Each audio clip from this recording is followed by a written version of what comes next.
नमस्कार दोस्तों, एग्जाम सारथी YouTube channel में आप सभी का स्वागत है। दोस्तों, इस वीडियो में हम बात करेंगे कि एमसीसी नीट काउंसलिंग 2025 में अगर आपको एमबीबीएस नहीं मिलता है, तो फिर आप कौन से मेडिकल कोर्सेज की ओर जा सकते हैं, क्या-क्या आपके पास ऑप्शंस हैं मेडिकल लाइन में बने रहने के लिए, खास तौर पर उन स्टूडेंट्स के लिए जिनका ये दूसरा या तीसरा ड्रॉप है, क्योंकि इससे ज़्यादा ड्रॉप मेरे ख्याल में नहीं लेने चाहिए। अगर आप एक मिडिल क्लास फैमिली से हैं और आप अफोर्ड नहीं कर सकते कि आप 2-2 3-3 ड्रॉप लें, तो उसके लिए क्या बेस्ट ऑप्शंस हैं कि अगर एमबीबीएस आपको नहीं मिल रहा है, चाहे गवर्नमेंट कॉलेज नहीं मिल रही है या प्राइवेट में भी आप नहीं ले पा रहे हैं, क्योंकि फीस बहुत ज़्यादा होती है प्राइवेट में। पूरा प्रोसेस हमने आपको बताया है कि all India quota MBBS government college कैसे मिल सकती है, कितने नंबर पर कितने मार्क्स कट ऑफ रहने वाली है, प्राइवेट कॉलेजों की जो स्टेट कोटा में कितनी जो कट ऑफ और फी रहती है, तो उसको देखते हुए अगर आपको ये लग रहा है कि बहुत ही ज़्यादा मतलब रैंक आपकी बहुत ज़्यादा है और मार्क्स बहुत कम है, तो आप एमबीबीएस के अलावा कौन से बेस्ट ऑप्शंस अवेलेबल हैं, जिनकी ओर आप जा सकते हैं। तो चलिए दोस्तों शुरू करते हैं। दोस्तों सबसे पहले तो बात करते हैं कि नीट 2025 में एमबीबीएस के अलावा मेडिकल जो कोर्सेस हैं वो कौन-कौन से हैं, कुल कितनी सीटें हैं। तो अगर बात करें सीट मैट्रिक्स की तो एमबीबीएस की लगभग 1,18,000 सीटें हैं। ये 1,20,000 भी हो सकती है, थोड़ा बहुत ऊपर-नीचे आंकड़ा हो सकता है। बीडीएस की लगभग 28,000 सीटें हैं। आयुष की अगर बात करें तो 52,720 सीटें हैं लगभग। आयुष जिनमें बीएमएस, बीएचएमएस, बीयूएमएस ये सारे कोर्स होते हैं, होम्योपैथी के, आयुर्वेदिक के, यूनानी जो आपके कोर्सेज हैं।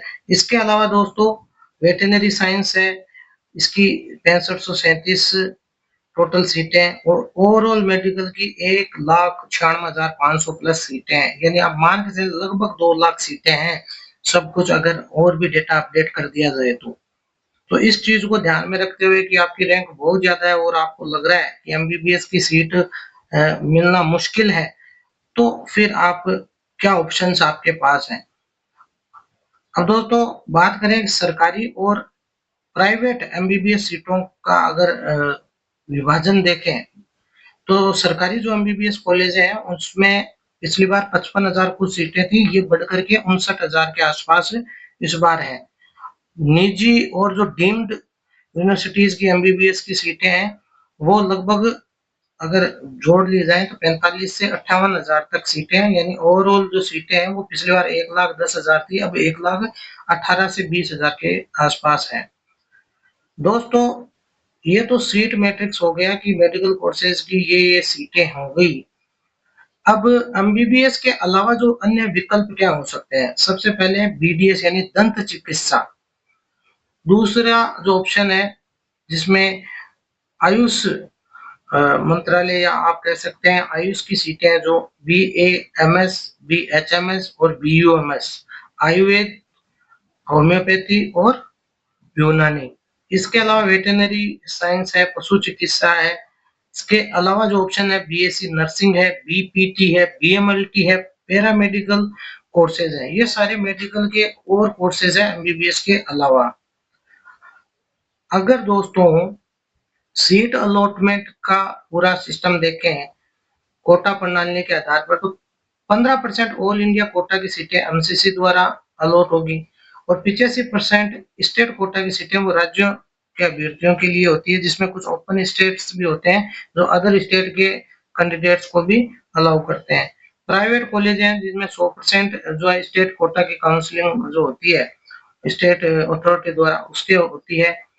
और दोस्तों डीम्ड यूनिवर्सिटी, सेंट्रल यूनिवर्सिटी है, ये केवल एमसीसी द्वारा ही इनको अलॉट किया जाता है। अब दोस्तों बात करते हैं नेक्स्ट कि जो पूरा प्रोसेस रहेगा वो प्रोसेस क्या रहेगा जिनको नहीं पता है कि अगर आप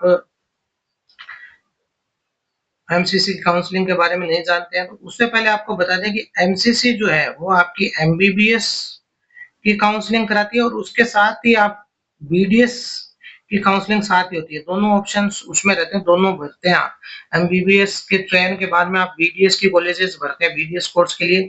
फिर दोस्तों जो नर्सिंग की काउंसलिंग है वो भी एमसीसी के द्वारा होती है। जो नर्सिंग की ऑल इंडिया कोटे की सीटें एम्स की हैं या बीएचयू की है, वो अलग से काउंसलिंग होती है। बीएससी नर्सिंग जो कि ऑल इंडिया कोटा में एम्स और बीएचयू जैसी यूनिवर्सिटीज में होती है, उनके लिए भी एमसीसी काउंसलिंग कराता है। तो इसमें एडमिशन की प्रक्रिया यही है कि सबसे पहले नीट का रिजल्ट घोषित होता है, उसके बाद एमसीसी द्वारा ऑल इंडिया कोटा की काउंसलिंग होती है, फिर स्टेट काउंसलिंग होती है जो 85% सीटें हैं, प्राइवेट सीटें हैं, उनके लिए। उसके बाद में दोस्तों इसमें होता क्या है, दोनों काउंसलिंगों में प्रोसेस सेम रहता है। चॉइस फिलिंग करते हैं आप, फिर सीट अलॉटमेंट होता है, आप रिपोर्टिंग करते हैं कॉलेज में, डॉक्यूमेंट वेरिफिकेशन होता है और फीस जमा करके आप कॉलेज को जो है ज्वाइन कर लेते हैं। ये पूरा प्रोसेस रहता है। अब यही सिस्टम पूरा रहेगा आपके, चाहे एमबीबीएस का हो, बीडीएस का हो, और चाहे अदर जो आयुष सीटें हैं।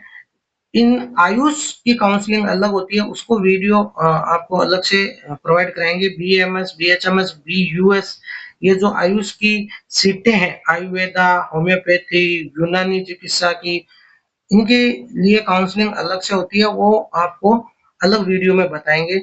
लेकिन कुछ महत्वपूर्ण जानकारी जैसे कि फी स्ट्रक्चर क्या रहता है, उससे भी आपको एक आइडिया लगेगा कि आपको अगर एमबीबीएस नहीं मिल रही है गवर्नमेंट कॉलेज, तो आप प्राइवेट में ना जाकर के, क्योंकि प्राइवेट में बहुत ज्यादा फीस लगती है, तो उसके अलावा भी आप कम फीस में बीडीएस भी कर सकते हैं और अच्छी जॉब ले सकते हैं दोस्तों। एमबीबीएस की बात करें तो सरकारी की जो फीस होती है वो 10,000 से लेके 1 लाख तक होती है। निजी और डीम्ड यूनिवर्सिटीज में अगर एमबीबीएस लेते हैं तो ये 5 लाख से 25 लाख तक इसकी फीस रहती है। 5 लाख तो अब आज के टाइम में कम ही, ये 5 लाख केवल फीस है, इसमें अदर खर्चे भी हो ही जाते हैं दोस्तों। तो आप मान के चले कि मिनिमम 10 लाख का खर्चा तो होगा ही होगा। फिर ये 25 लाख जो हम बता रहे हैं, ये भी आगे बढ़ करके ज्यादा ही हो जाता है। तो कुल मिलाकर के पूरे आपका 5 साल में 1 करोड़, 1.25 करोड़, 1.5 करोड़ तक का खर्चा प्राइवेट में हो जाता है दोस्तों। बीडीएस की बात करें तो बीडीएस में भी जो सरकारी है 10,000 से 1 लाख, और जो निजी डीम्ड में से आप यूनिवर्सिटी से करते हैं तो 2 लाख से 10 लाख तक क्या आपका इसमें फीस रहती है। बाकी जो आयुष सीटें हैं आयुष चिकित्सा में, तो इसमें सरकारी की 10,000 से 50,000 फीस रहती है। मेडिकल जो निजी प्राइवेट और डीम्ड कॉलेजेस हैं उनकी 1 लाख से 3 लाख तक, और इनमें कुछ आप मान के चलें 1.5 गुना तक ये फीस चली जाती है। पैरामेडिकल नर्सिंग की बात करें तो 5,000 से 50,000, और 50,000 से 2 लाख प्राइवेट या निजी टीम जो यूनिवर्सिटीज होती है उनमें रहती है फीस स्ट्रक्चर।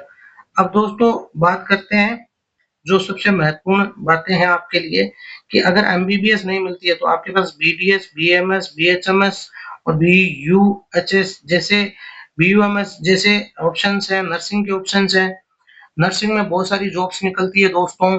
जो स्टेट कोटा की भी बहुत सारी सीटें होती है नर्सिंग की। ऑल इंडिया कोटा में तो एम्स और बीएचयू जैसी आती है, वो एमसीसी कराते हैं। बाकी स्टेट अथॉरिटी करवाती है नर्सिंग की नीट के स्कोर के आधार पर। तो उनमें भी आप गवर्नमेंट कॉलेजेस स्टेट काउंसलिंग में हिस्सा लेकर के बीएससी नर्सिंग का कोर्स चुन सकते हैं। आयुष की जो काउंसलिंग होती है उसमें जाकर के बीएएमएस, बीएचएमएस, होम्योपैथी, आयुर्वेदा और यूनानी चिकित्सा में आप जो है मेडिकल कोर्स कर सकते हैं। राज्य कोटे से आपको बेहतर कॉलेज मिल सकते हैं अगर आपकी रैंक ठीक ठाक भी है। अगर ऑल इंडिया कोटा में एमबीबीएस नहीं मिलती है तो आप स्टेट कोटा में ट्राई करें, और स्टेट कोटा में भी नहीं मिलती है तो आप बीडीएस, कम से कम बीडीएस और आयुष कोर्सेज हैं इनकी काउंसलिंग में जाएं, या फिर नर्सिंग के लिए आप अप्लाई कर सकते हैं। हर कोर्स की कट ऑफ अलग अलग रहती है, स्टेट वाइज भी अलग अलग रहती है, और आपको ऑल इंडिया कोटा यानी एमसीसी की काउंसलिंग और स्टेट जो अथॉरिटी की काउंसलिंग, स्टेट काउंसलिंग में भी दोनों में रजिस्ट्रेशन करना जरूरी होता है। ताकि आपको सीट मिलने की जो संभावना वो बनी रहे। अगर आपके बहुत कम मार्क्स हैं तो ओवरऑल देखा जाए तो कुल मेडिकल सीटें अगर देखी जाए नीट अंडर ग्रेजुएट 2025 में लगभग 1.96 लाख लगभग 2 लाख के आसपास है। सरकारी एमबीबीएस की 56,000 से लेकर 57-58,000 तक सीटें हैं। प्राइवेट की लगभग 58,000 सीटें हैं। 15% सीटें ऑल इंडिया कोटा की होती है, 85% स्टेट कोटा की होती है। एम्स, जिपमेर, बीएचयू, एएमयू ये जो सेंट्रल यूनिवर्सिटीज हैं उनकी एमसीसी द्वारा ही काउंसलिंग होती है। तो ये तो पूरा प्रोसेस रहता है। तो दोस्तों अब ये है कि आपके मार्क्स इतने कम आए हैं, मान लेते हैं कि आपके मार्क्स 150 से 200 के बीच में कहीं है और आपको लगता है एमबीबीएस की सीट तो मिलना बहुत ही मुश्किल है, प्राइवेट भी नहीं मिल रही है, या फिर आप ये चाहते हैं कि आपके मार्क्स लगभग 250 के आसपास है, प्राइवेट मिल रही होगी कहीं लेकिन बहुत ज्यादा फीस ले रहे हैं, तो आपके पास ऑप्शन ये है कि आप बीडीएस का चयन कर सकते हैं। इसमें उतनी ज्यादा गवर्नमेंट जॉब्स नहीं है लेकिन फिर भी एक बढ़िया कोर्स ये आपके लिए हो सकता है, और एक अच्छा रिस्पेक्ट वाला ये प्रोफेशन है। इसके अलावा अगर आप बीएससी नर्सिंग लेते हैं दोस्तों तो इसमें बहुत ज्यादा गवर्नमेंट जॉब्स आती हैं। एम्स में भी बीएससी नर्सिंग के लिए जो है बहुत सारे एग्जाम्स होते हैं और बहुत सारी इसमें जॉब्स गवर्नमेंट की भी होती है, सेंट्रल लेवल पे भी, स्टेट लेवल पे भी। अदरवाइज आप आयुष की जो कोर्सेज हैं, आयुर्वेदा, यूनानी, होम्योपैथी, इनकी भी आने वाले टाइम में बहुत डिमांड होने वाली है। तो दोस्तों ये भी आप चयन कर सकते हैं अगर आपके मार्क्स बहुत कम है। दोस्तों इसके अलावा भी अगर आपको काउंसलिंग से संबंधित कोई भी सलाह चाहिए या कोई भी आपके डाउट हो तो नीचे कमेंट सेक्शन में आप पूछ सकते हैं, आपके डाउट्स क्लियर किए जाएंगे। आगे आने वाले अपडेट से जुड़ने के लिए चैनल को सब्सक्राइब कर लीजिए। धन्यवाद।